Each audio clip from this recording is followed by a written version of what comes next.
Hi Virgo, hello po. Kumusta po mga dude? Alright, so umpisa na po natin agad. Ito po ay napaka-importante na urgent po ito na mensahe sa inyo mula po sa infinite source, so to speak, divine universe. Sa inyo po mga ancestors na kailangan nyo po pong ma-deliver po sa inyo or maiparating sa inyo mga mensahe ng inyo po mga ancestors, ng inyo po mga spirit team, at ni Mother Gaia, ni Mother Earth. Alright? So, umpisa na po. So, mga dude, ito na po agad-agad dahil napaka-urgent po nito na hindi ko dapat mapalagpas ito na mga dude na matapos ang May na hindi nyo po ito nare-receive. Sana po ay mapanood po ninyo ito para po ma-receive nyo po, mapakinggan nyo po yung mga mensahe sa inyo ng infinite source ng inyo pong mga ancestors ni Mother Gaia. I can decide today to recalibrate my energy and commit to love and joy. Yan po mga dude, pwede po ninyo i-post yan. Yan po yung gamitin po ninyong affirmation, lalo na po kayo po ay nasa gratitude mode ngayong May, yung kayo po ay konting kibot, nagpapasalamat kay God, sa infinite source, kay Mother Gaia. Nako, konting kibot din ay nariyan agad ang inyo pong gustong i-manifest. Darating agad ang tulong, unexpected help o pera po yan mga dude. So, I can decide today to recalibrate my energy and commit to love and joy. Ngayong araw na to, kung ito po ay makita po ninyo, mapanood po ninyo, yan po, mag-commit ka na sa love and joy. Yan po mga dude, maging masaya ka kahit sa gitna ng problema or marami pong nangyayari ngayon na hindi maganda sa trabaho, sa pamilya, ano man po yan mga dude, or sa kalusugan po ninyo. Pagpapasalamat po ninyo at pagiging masaya pa rin sa kung anong meron ka, kahit paano meron ka pa naman sa ngayon, ay napakalaking tulong yan mga dude, na tumaas ang inyong vibrational frequency at kayo po ay makapag-manifest ng mabilis, no, or matupad yung dinarasal po ninyo. Sa ilan, makaka-experience po kayo ngayong May ng vivid or lucid dreaming. Mga dude, makaka-receive po kayo ng mga spiritual downloads. Nanaginip po kayo na talagang matatandaan po ninyo na detalyado. Ganyan po, lucid dreaming, lucid dream, vivid dreams, prophetic dreams. Yan po, napaka-importante ngayong May na isulat nyo po kahit ano lang po yung matandaan po ninyo. Hindi naman kailangan na talagang yung sobrang detalyado mga dude. Kung ano lang po, wag nyo pong i-pressure yung sarili po ninyo, wag nyo pilitin, basta kung ano lang po yung natatandaan po ninyo, mga signs, symbols, yung mga nakikita po ninyong mga tao sa panaginip or images, or kung ano po yung nararamdaman po ninyo, kung ano po yung naramdaman po ninyo, or ano yung energy, yan po. Pagkagising po ninyo, pag natandaan po ninyo panaginip po ninyo mga dude, or maari pong meron po kayong makitang lotus tattoo, or meron po kayong ganitong tattoo sa braso po ninyo, or madalas nyo pong makita 222, ganyan po mga dude, 2:22 sa oras. Sign po yan na magkakaroon ng solusyon yung kung ano man yung mahirap na pinagdaraanan po ninyo sa ngayon.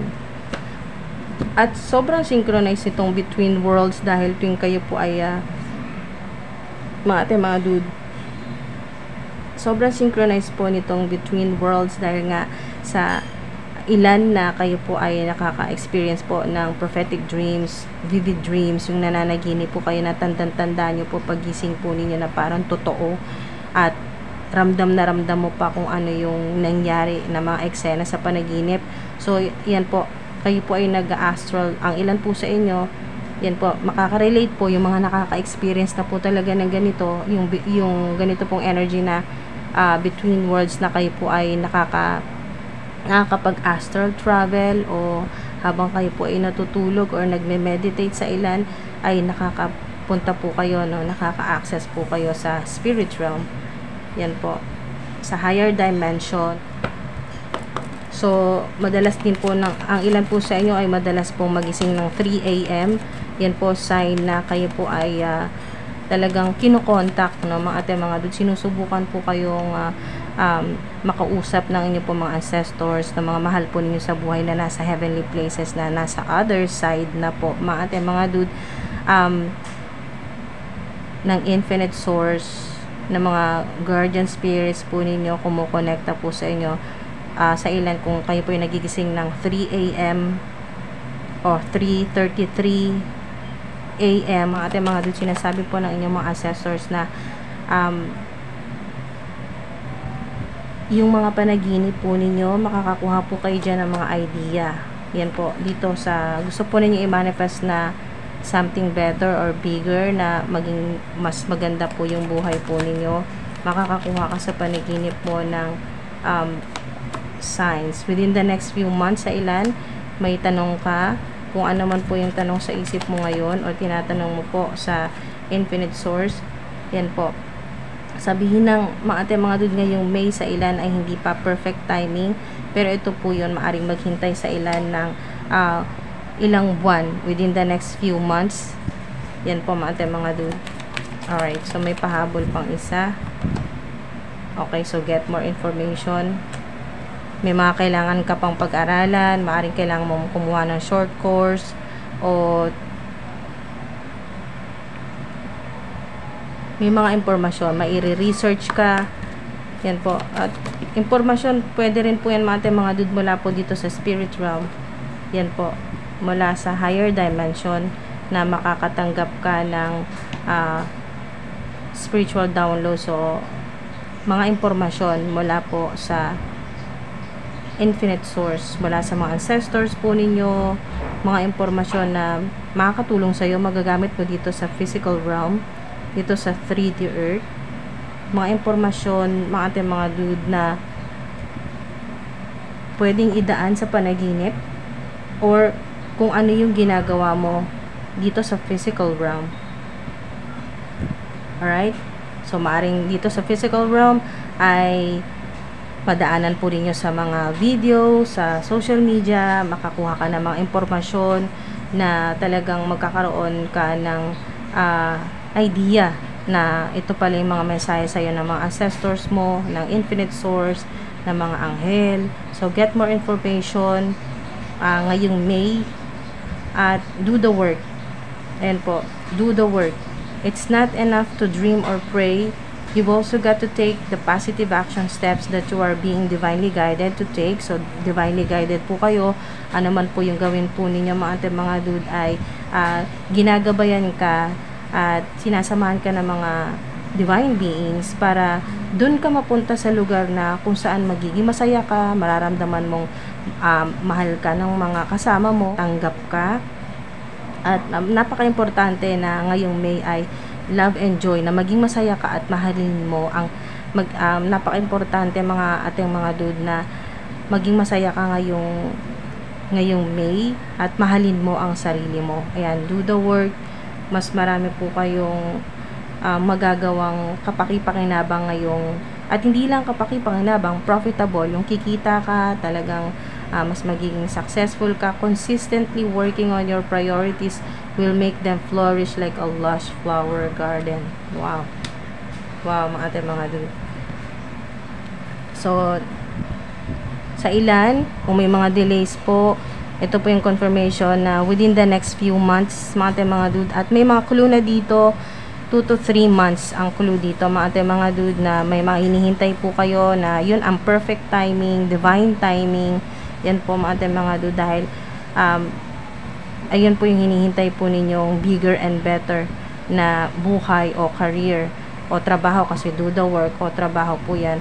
Maaari din pong yung trabaho po ninyo or creative projects po ninyo ay nalilinya po sa musika, ganyan po. Or mahilig po kayo kumanta, ganyan po mga dude. So, mahilig din pong mag-travel sa ilan o ang trabaho po ninyo ay nasa ibang lugar po kayo o nasa ibang bansa po kayo, kasi between worlds. So, maaring iba yung oras dito, iba yung oras dyan kung nasaan ka. So, within the next few months mga dude ay mas magiging mataas, no? Nandun yung elevated energy, yung increase, kasi pataas ka, paakit ka ng hagdan dyan na yung hagdanan ay golden, at may mga sumasalubong sa iyo ng mga angels na talagang yun po ay yung talagang magle-level up, yan po.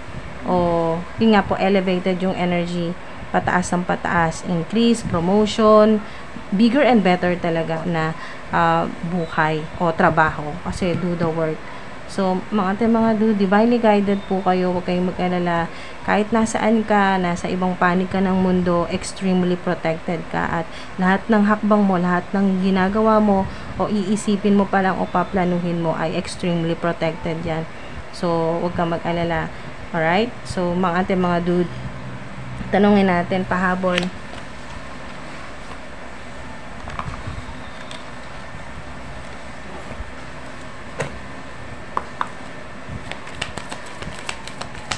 Okay, so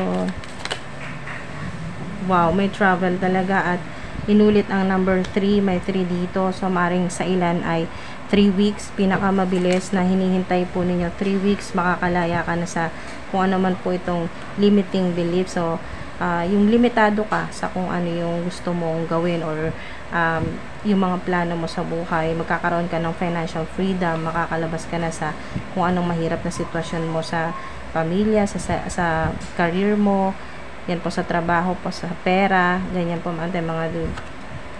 Travel, yan po yung minamanifest ng ilan dahil nga may mga delays po sa travel.